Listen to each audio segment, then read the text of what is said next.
বিশিষ্ট গায়িকা গীতা সরকারের কণ্ঠে। সত্যি এই গানের মাঝে আমরা সকলেই যেন ভারতের সর্বত্র ভ্রমণ করে আসলাম, ঠিক এমনটাই কিন্তু অনুভূতি হলো এই গান শুনে। তবে এবার আমরা নজর দেব কিছুটা গল্পের দিকে। আমাদের ইতিহাসে সব অংশই গুরুত্বপূর্ণ, তবে স্বাধীনতার সংগ্রামে সর্বাপেক্ষা গুরুত্বপূর্ণ অংশ কোনটি আমরা জেনে নেওয়ার চেষ্টা করব কানাই রায়ের কাছ থেকে। নমস্কার।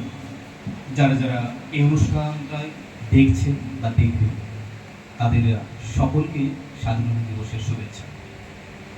আমরা যদি আমাদের ইতিহাসকে লক্ষ্য রাখি, ইতিহাসের প্রত্যেকটা পদক্ষেপ যা কোনো না কোনোভাবে স্বাধীনতা সংগ্রামকে প্রভাবিত করেছিল সবই গুরুত্বপূর্ণ। কিন্তু এই যে স্বাধীনতা, সেই স্বাধীনতা কিন্তু হঠাৎ ঘটে যাওয়া কোনো ঘটনা নয়, যে হঠাৎ করে কোনো একটা ঘটনা ঘটলো যার পরিপ্রেক্ষিতে কয়েকদিনের মধ্যে আমরা সকলে স্বাধীনতা পেয়ে গেলাম। এটা প্রায় 200 বছর ধরে চলতে থাকা এক সংগ্রাম, যার শুরু হয়েছিল ঠিক পলাশির যুদ্ধের পর, যখন ভারত কোনোভাবে ইংরেজদের হাতে চলে গিয়েছিল। তারপরে থেকেই কিন্তু এর বীজ বপন হয়। তবুও যদি আমাকে জিজ্ঞাসা করা হয় এর মধ্যে সবচেয়ে গুরুত্বপূর্ণ অংশ কোনটি, তাহলে আমি বলবো যে আমাদের ইতিহাসে যখন ভারতের সন্তানরা বসে, তাদের মনে ভারতকে, ভারতবর্ষকে মাতৃভূমির রূপে দেখা এবং মায়ের রূপে দেখা, সেই ভাবটা যেদিন থেকে প্রকাশ পেল, যেদিন থেকে পুনরায় তারা এই যে ভাবধারাটি, সেই ভাবধারাটিকে আপন করে নিল, আমার মনে হয় সেদিনই ভারতবর্ষের স্বাধীনতার বীজ বপিত হয়েছিল। অসংখ্য ধন্যবাদ জানাই কানাই রায়কে। এবার আরো একটি গান আমরা শুনে নেব বিশিষ্ট সঙ্গীত শিল্পী গীতা সরকার মহাশয়ার কণ্ঠে।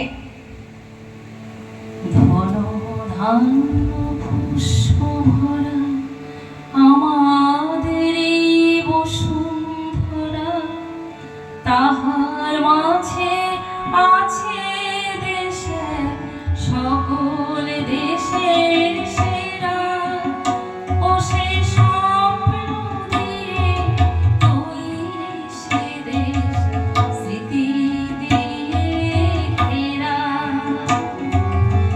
এমন দেশ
অসাধারণ একটি গান আমাদেরকে শোনালেন শিল্পী গীতা সরকার মহাশয়া। ধন্যবাদ।